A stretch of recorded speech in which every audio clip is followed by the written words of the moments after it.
The notification sound from my wife's phone cut through the silence of our living room like a knife.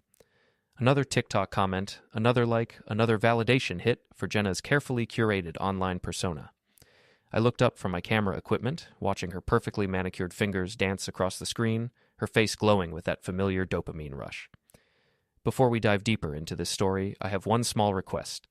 Please subscribe, drop a like, comment, and hit that hype button to boost this channel so more people can discover these incredible Reddit stories.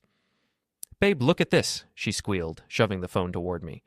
"My morning routine video just hit 50,000 views." I glanced at the screen showing Jenna in our bathroom, applying expensive skincare products she'd gotten for free from sponsors. The comments were the usual mix of worship and envy from her followers.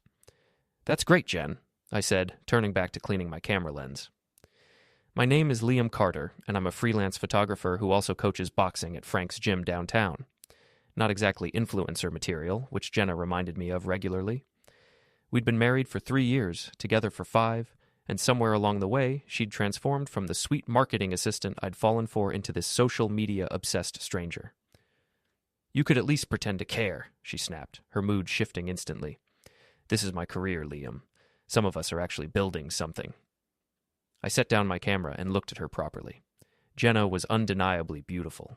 Long blonde hair, perfect skin, the kind of figure that looked great in crop tops and leggings. But lately, all I saw was the ring-light reflection in her eyes and the constant calculation behind every smile.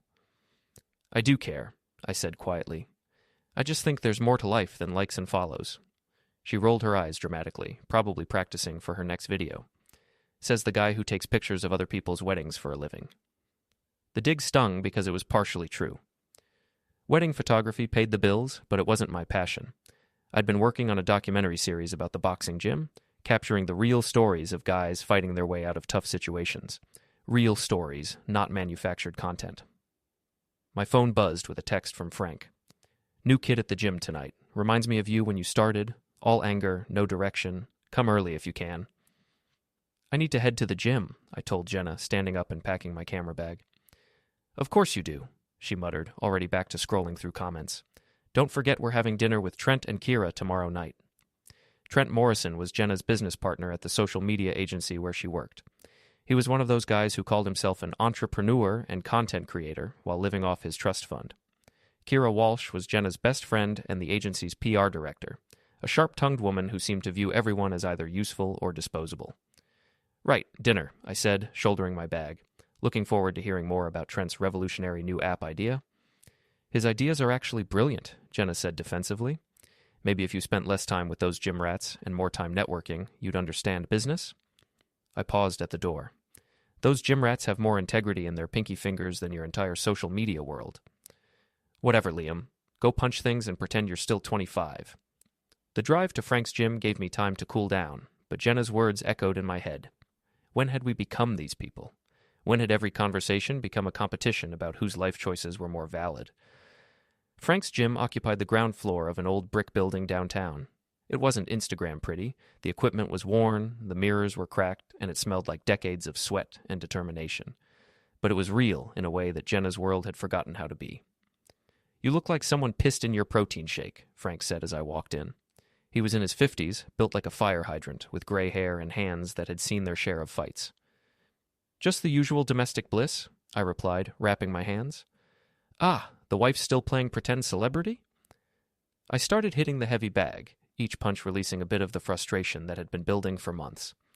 "She's not pretending anymore, Frank. She's got real followers, real sponsors. She made more money last month than I did." "Money ain't everything, kid. What's she selling?" "Herself, mostly. Her lifestyle, her routines, her opinions on everything from skincare to politics." Frank held the bag steady as I worked combinations. "And what are you selling?" "I don't know anymore," I admitted between punches. "I used to think I was documenting real life, real stories. Now I feel like I'm just the guy in the background of someone else's performance. Maybe it's time to step into the spotlight yourself." I stopped punching and looked at him. "What do you mean?" "Nothing dramatic. Just stop being a supporting character in your own life." That night I came home to find Jenna setting up her ring light in our bedroom. She was wearing a silk pajama set that probably cost more than most people's rent. "What's the content tonight?" I asked, sitting on the bed. "Nighttime skincare routine. My followers love the authentic, intimate stuff. Authentic. The word tasted bitter. There was nothing authentic about performing intimacy for strangers on the internet. Jenna, can we talk? Really talk, not for the camera. She sighed and turned off the ring light. What's wrong now? When did we stop being real with each other? We're real. Just because I share parts of our life online doesn't mean we're fake. But you curate everything. You choose what to show, what to hide, what story to tell. Even when we're alone, I feel like you're performing. She was quiet for a moment, and I thought maybe I'd gotten through to her. Then she picked up her phone. You know what? You're right. Let me be real for once. She opened TikTok and started recording. Hey guys, so my husband just accused me of being fake. What do you think? Should I do a real marriage series? Show you what it's really like being married to someone who doesn't support your dreams? I stared at her in disbelief. Jenna, stop recording. Why? Isn't this what you wanted? Reality? Not for them, for us. She stopped recording but didn't delete the video. This is us, Liam. This is who I am now. If you can't handle it, maybe you need to figure out what you want. That night, I lay awake listening to Jenna edit her video in the next room. The sound of her fake laugh being replayed over and over was like torture. I realized Frank was right. I had become a supporting character in my own life. But that was about to change. The next evening, Jenna spent 2 hours getting ready for dinner with Trent and Kira. She changed outfits 3 times, taking photos in each one to see which looked better in different lighting. I watched this ritual from our bedroom chair, wondering when getting dressed had become a content creation process. How do I look? She asked, settling on a black dress that probably cost more than my camera equipment. Beautiful, I said honestly.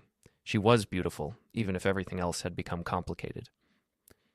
Take some photos of me before we go, for my Instagram stories. I grabbed my phone and took a few shots of her posing by our window.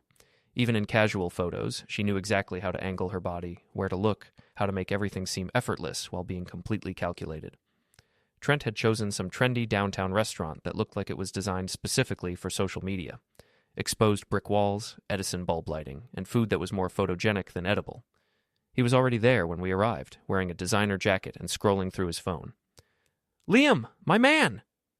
Trent stood up and gave me one of those aggressive handshakes that guys like him use to establish dominance. Looking good, buddy. Still playing Rocky at that gym? Still coaching, yeah, I replied, taking my seat. Kira arrived 10 minutes later, making an entrance in a red dress and heels that clicked authoritatively across the restaurant floor. She was attractive in a sharp, intimidating way, the kind of woman who could destroy your reputation with a well-placed rumor. Sorry I'm late, she said, kissing Jenna's cheek. Client crisis. You know how it is? The first hour was typical. Trent talking about his latest business venture, Kira name-dropping clients, and Jenna documenting everything for her stories. I mostly listened and ate, feeling like an anthropologist studying a foreign culture. So Liam, Kira said during a lull in the conversation, Jenna tells me you're working on some kind of documentary project? Yeah, about the boxing gym. The guys there have incredible stories. Addiction recovery, getting out of gangs, finding purpose through discipline. That's interesting, she said in a tone that suggested it wasn't. Have you thought about the commercial potential? Maybe pivot it toward fitness influencer content? The boxing trend is really hot right now. It's not about trends, I said. It's about real people overcoming real problems. Trent laughed. Everything's about trends, bro. That's how the world works now. You either ride the wave or get crushed by it. Some things are more important than going viral, I replied. Like what? Kira asked, genuinely curious. Integrity. Authenticity. Actually helping people instead of just performing help for likes. The table went quiet. Jenna kicked me under the table, but I was tired of pretending to agree with their worldview. That's a pretty judgmental attitude, Trent said, his friendly mask slipping slightly. We help people too. We inspire them, motivate them, show them what's possible. You sell them products and lifestyle fantasies, I said. There's a difference. Liam, Jenna warned. No, it's fine, Kira said, leaning forward. I'm curious about Liam's perspective. Tell me, what exactly do you think we do all day? You manufacture content designed to make people feel inadequate so they'll buy whatever you're selling. You turn human insecurity into profit. And what do you do? She shot back. Take pictures of people pretending to be happy on the worst financial decision of their lives? At least we're honest about what we're selling. I document real moments, real emotions. Staged moments, Trent corrected. Performed emotions. Wedding photography is just as fake as anything we do, except you pretend it's art. The conversation was spiraling, but I couldn't stop myself. At least I'm not turning my marriage into content. Jenna's face went white. Excuse me? You heard me. When was the last time we had a conversation that you didn't consider posting about? When was the last time you experienced something without thinking about how it would play to your audience? That's my job, Liam. That's how I make money. It's not a job, it's a lifestyle. And it's consuming everything, including us. Kira smiled coldly. Sounds like someone's feeling left behind by his wife's success. Success? I laughed bitterly. She's a dancing monkey for strangers on the internet. Jenna stood up abruptly, her chair scraping against the floor. I'm going to the bathroom. After she left, Trent leaned across the table. Dude, what's your problem? Jenna's eliminating it right now. She's got brand deals, sponsorships, real opportunities. You should be supporting her, not tearing her down. I should support her turning our private life into public entertainment? You should support your wife's career, Kira said. But honestly, I'm starting to understand why she's been so frustrated lately. What's that supposed to mean? Nothing, just that marriage is supposed to be a partnership, and partners support each other's dreams. When Jenna returned, her eyes were red, but her makeup was perfect. She'd probably spent the time in the bathroom taking selfies and complaining about me to her followers. The rest of dinner was strained. Trent and Kira made small talk while Jenna gave me the silent treatment. I picked at my overpriced food and wondered how we'd gotten to this point. As we were leaving, Kira pulled me aside. Can I give you some advice? Do I have a choice? Jenna's special. She's got something that most people don't. The ability to connect with people, to inspire them. You can either be part of that or you can keep dragging her down with your negativity. I'm not dragging her down. I'm trying to keep her grounded. Same thing, from where I'm standing. She needs someone who believes in her vision, not someone who's constantly questioning it. And what if her vision is destroying our marriage? Kira shrugged. Then maybe the marriage isn't worth saving. The ride home was silent, except for the sound of Jenna typing on her phone. I knew she was probably posting about dinner, carefully crafting the narrative to make it seem fun and glamorous while editing out our fight. Are you going to post about our argument too? I asked as we pulled into our driveway. I don't post about our personal problems, she said defensively. Yet. She turned to face me, and for a moment I saw the old Jenna, vulnerable, uncertain, human. Why are you trying to sabotage this for me? I'm not trying to sabotage anything. I'm trying to save us. By attacking my friends? By embarrassing me in public? By asking you to remember who you were before all this? This is who I am now, Liam. This is who I want to be. If you can't accept that, then maybe Kira's right. Right about what? Maybe we want different things? That night, I lay in bed listening to Jenna in the next room, editing videos and responding to comments. The sound of her fake laugh echoed through the walls, and I realized that the woman I'd married was disappearing behind a carefully constructed online persona. I thought about Frank's words. Stop being a supporting character in your own life. Maybe it was time to start writing my own story. The next few weeks passed in a tense routine. Jenna threw herself deeper into her content creation, collaborating with Trent on what they called lifestyle brand synergy. They spent long hours at the agency, developing campaigns and shooting videos. I focused on my documentary project, spending more time at the gym and less time pretending to care about follower counts. One evening, I came home early from a wedding shoot to find Jenna setting up an elaborate scene in our living room. She'd rearranged all the furniture, added flowers, and positioned multiple cameras around the room. What's all this? I asked, setting down my equipment. Trent and I are shooting a collaboration video. Day in the life of successful entrepreneurs. He should be here soon. In our living room? It tests better when content feels authentic and homey. Don't worry, we'll put everything back. I watched her adjust the lighting setup, noting how she'd removed all traces of my presence from the shot, my photography books, my gym bag, even the photo I'd taken of us on our honeymoon, all hidden away so her life would look cleaner for the camera. Trent arrived with his own camera crew, treating our home like a professional set. He directed Jenna through various scenes, making coffee, working at her laptop, doing yoga by the window, everything carefully choreographed to look spontaneous. This is great content, he told her during a break. The domestic goddess angle really works for your brand. Domestic goddess? I couldn't help but comment. She hasn't cooked a meal in months. It's about the aesthetic, bro, Trent said dismissively. The feeling, not the literal reality. I retreated to my office, but their voices carried through the house. I tried to edit photos, but their constant retakes and fake enthusiasm made concentration impossible. Around 10 p.m., I heard Trent's crew packing up, but his voice remained. "Want to grab a drink?" he asked Jenna. "There's this new place downtown that would be perfect for your feed." "I should probably stay in," she replied. "Liam seems annoyed about the shoot." "Come on, one drink. We can brainstorm ideas for the next campaign." I heard the front door close and assumed they'd both left. But 20 minutes later, I realized only the crew had gone. Trent and Jenna were still in the living room, their voices lower now, more intimate. "You're really talented," Trent was saying. "Your engagement rates are incredible." "Thanks. It's been a lot of work building the brand." "What does Liam think about your success?" There was a pause. "He doesn't really get it. He thinks what we do is shallow." "That must be hard, not having support at home." "It is. Sometimes I feel like I'm outgrowing this life, you know? Like I need to be around people who understand ambition." I crept closer to the doorway, staying in the shadows. "You deserve someone who celebrates your achievements," Trent said, "not someone who makes you feel guilty for being successful." "I know. It's just complicated. It doesn't have to be." I heard movement, the sound of someone standing up. Then Trent's voice, closer now. "Jenna, you're amazing. Don't let anyone make you forget that." "Trent, we shouldn't..." "Shouldn't what? Acknowledge that you're incredible? That you deserve better?" My heart was pounding as I realized what was happening. I pulled out my phone and started recording, staying hidden behind the doorway. "This is crazy," Jenna whispered. "The crazy thing is pretending we don't have chemistry," Trent replied. "Everyone at the office sees it." "Everyone?"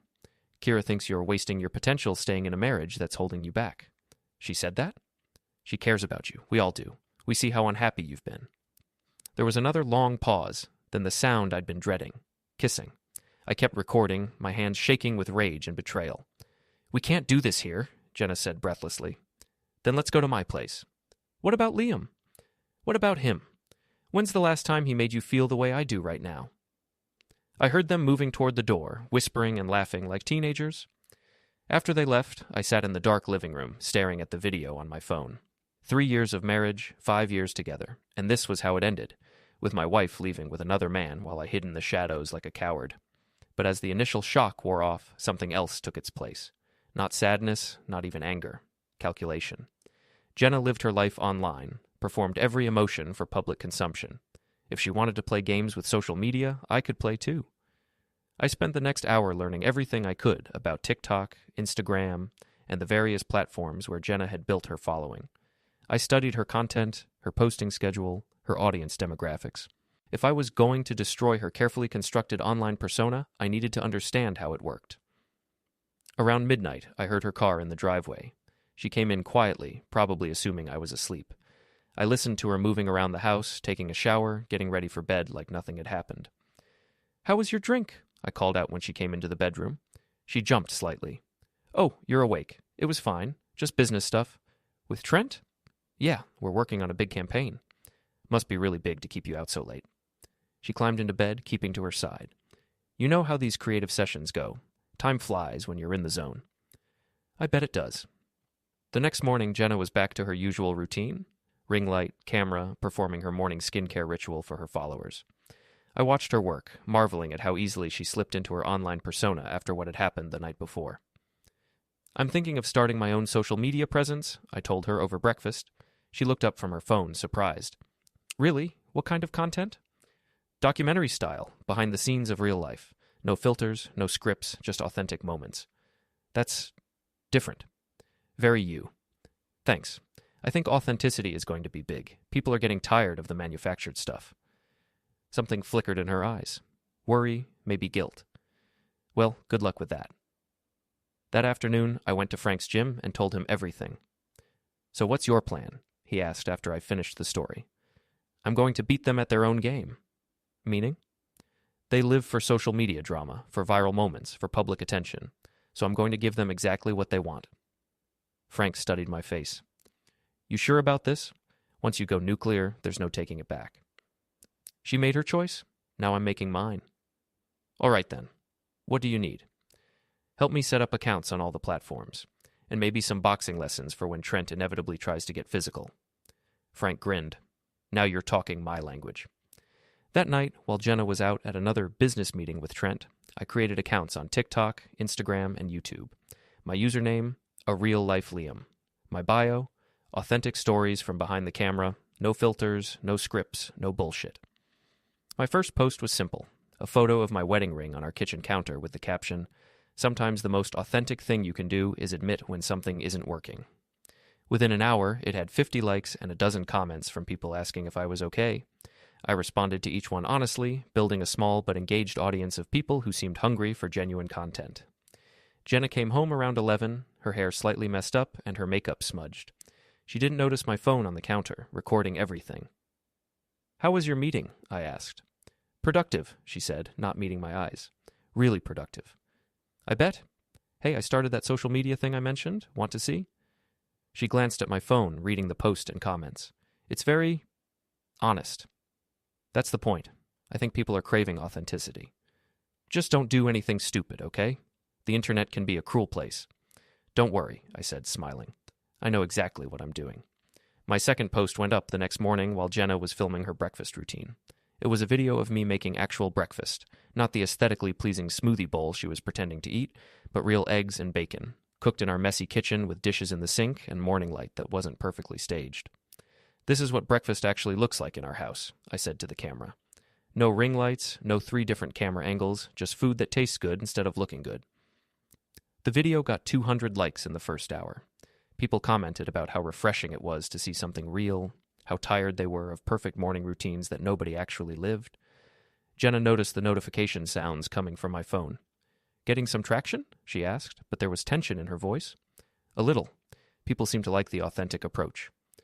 "Just remember what I said about being careful online." "Of course, I'm learning from the best."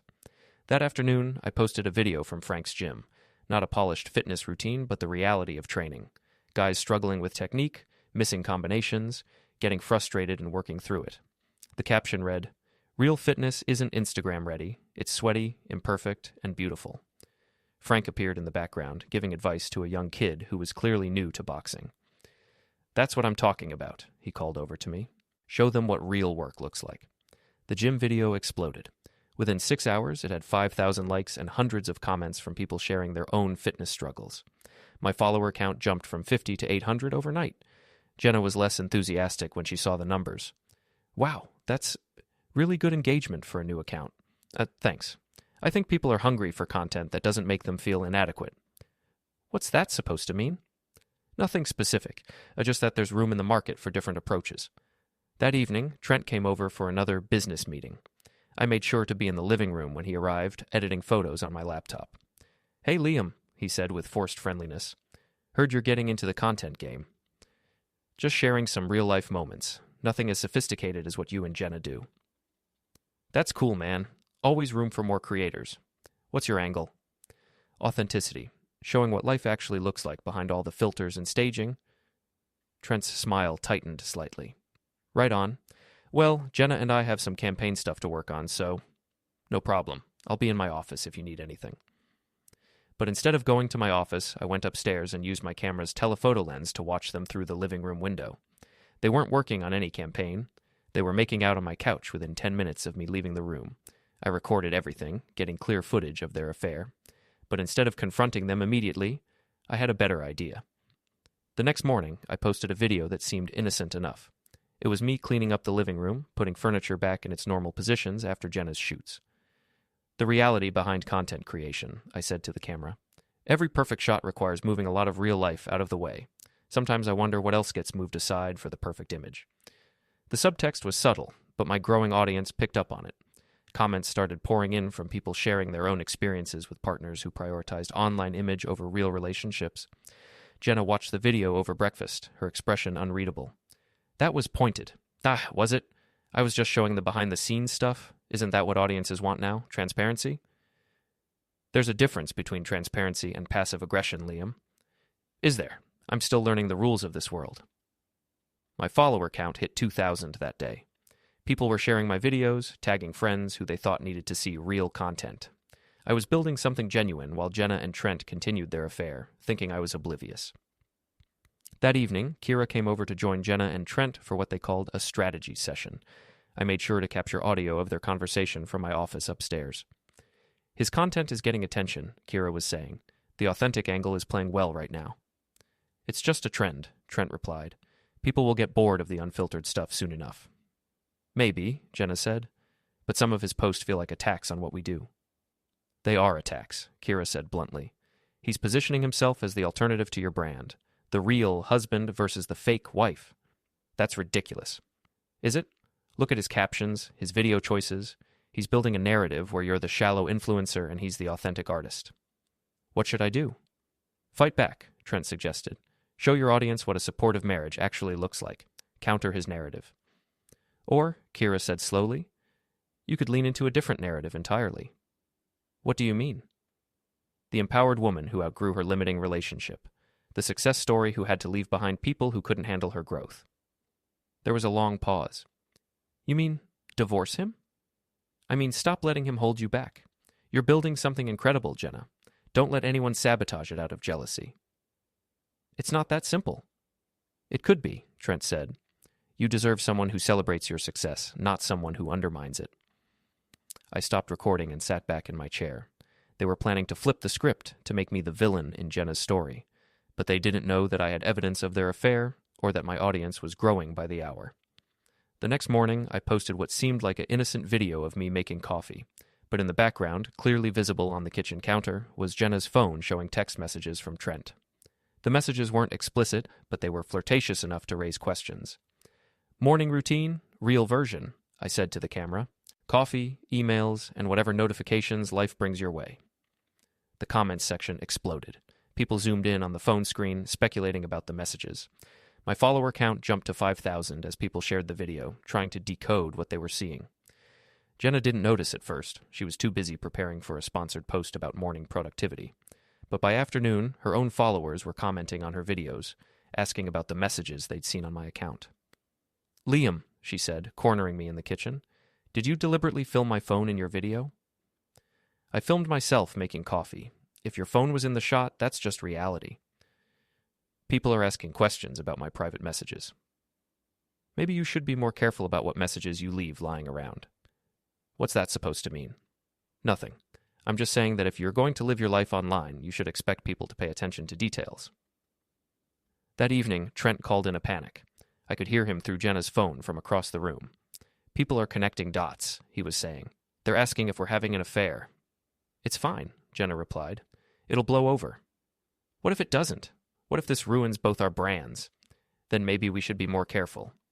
Or maybe we should just come clean. Own the narrative before someone else does. Come clean about what? We haven't done anything wrong. But they had, and I had proof. The question was when and how to use it for maximum impact.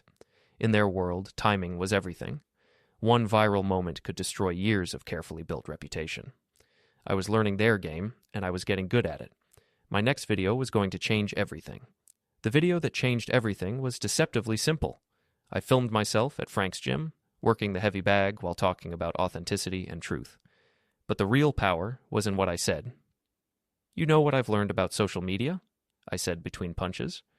It's not about the content you create. It's about the story people believe about you. And sometimes the most powerful story is just the truth. I paused, looking directly into the camera. My wife is having an affair with her business partner. I have proof. But instead of confronting them privately, I'm going to let them keep performing their perfect life online while I document the reality behind it. Because that's what authentic content really is, showing what people try to hide. The video exploded. Within 2 hours, it had 50,000 views and thousands of comments. People were tagging Jenna and Trent, demanding explanations. My follower count jumped to 20,000 overnight as the story spread across platforms. Jenna called me in hysterics. Liam, what have you done? I told the truth. Isn't that what you're always saying your audience wants? Authenticity? You can't just destroy people's lives for content. I'm not destroying anything. I'm just documenting what's already happening. Take it down, please. No. Liam, please. We can work this out. We can talk about everything. The time for talking was before you started sleeping with Trent. Now we communicate through our platforms. I hung up and posted the follow-up video I'd already prepared, security footage from our house showing Trent and Jenna together while I was supposedly asleep upstairs. The timestamp was clear, the activity was undeniable. Part 2 of the Authentic Marriage series, I captioned it. Sometimes the truth needs evidence. My phone exploded with notifications. News outlets were picking up the story. Drama channels were making reaction videos. I'd created the kind of viral moment that Jenna and Trent had always chased, except this time they were the villains. Trent tried to do damage control with a video response, claiming that he and Jenna were just friends and that I was manipulating footage to create false narratives. But the evidence was too clear, and the internet had already made up its mind. Jenna posted a tearful video about privacy violations and abusive behavior, but her comment section was brutal. People who had followed her for lifestyle inspiration felt betrayed by her deception. Sponsors started dropping her. Brands distanced themselves from the scandal. Kira tried to spin the situation with a statement about supporting women through difficult transitions, but it only made things worse. The public saw through the PR speak and turned on her too. Within a week, I had 100,000 followers across all platforms. My documentary series about the gym got picked up by a streaming service. Wedding photographers were reaching out for collaboration. I'd become exactly what Jenna had always wanted to be, genuinely famous for authentic content. But the real confrontation was still coming. It happened at a coffee shop downtown, one of those places with exposed brick and overpriced lattes that Jenna loved for photo shoots. She'd asked to meet in person, claiming she wanted to handle this like adults. I arrived early and set up my phone to record discreetly. When Jenna walked in, she looked different, tired, stressed, her usually perfect appearance slightly disheveled. "Thank you for coming," she said, sitting across from me. "I figured I owed you one last conversation." "Liam, this has gone too far. You've destroyed my career, my reputation, my future. For what? Revenge? For truth. You wanted to live your life online, so I showed people what that life actually looked like. You violated my privacy. You recorded me without consent. You turned our marriage into entertainment. I learned from the best. How many private moments of our life did you share without asking me? How many conversations did you turn into content?" She was quiet for a moment, and I could see her trying to find an angle, a way to regain control of the narrative. "I made mistakes," she said finally. "The thing with Trent, it was wrong. I know that. But we can fix this. We can rebuild." "With what foundation? You've been performing our entire relationship." "That's not true." "Isn't it? When was the last time you did something? Anything? Without considering how it would play to your audience?" She couldn't answer, and we both knew why. "I want a divorce," I said simply. "Liam, please, don't do this. Don't let one mistake destroy everything we built." "One mistake? Jenna, you've been having an affair for months. You and your friends were planning to divorce me anyway, remember? I just changed the timeline." Her face went white. "You heard that conversation?" "I heard all of your conversations. Amazing what people say when they think nobody's listening." "So what now? You've humiliated me publicly, destroyed my career, ruined my life. Are you satisfied?" "I'm satisfied that people know who you really are. The rest is just consequences." Trent chose that moment to walk into the coffee shop, probably thinking he was going to rescue Jenna or confront me. He looked as bad as she did, unshaven, stressed, his usual confidence completely gone. "Liam," he said, approaching our table, "we need to talk." "Do we? I think I've said everything I need to say." "You've destroyed both our careers over a personal issue. That's not right." "What's not right is sleeping with someone else's wife. But you're right about one thing. It is personal." "Look, man, I'm sorry about what happened. It wasn't supposed to go that far." "Which part? The affair or getting caught?" Trent's face flushed red. "You know what? I'm glad it happened. Jenna deserves better than someone who would humiliate her publicly for internet points. And she deserves better than someone who would sleep with a married woman for business networking.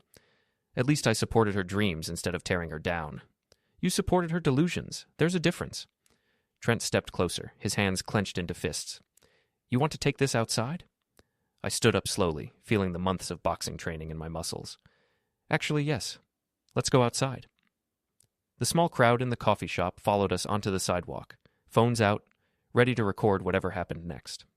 I could see people recognizing us from the viral videos, the excitement building as they realized they were witnessing the next chapter of the story. "This is stupid," Jenna said, trying to position herself between us. "Both of you, stop." "No," I said, not taking my eyes off Trent.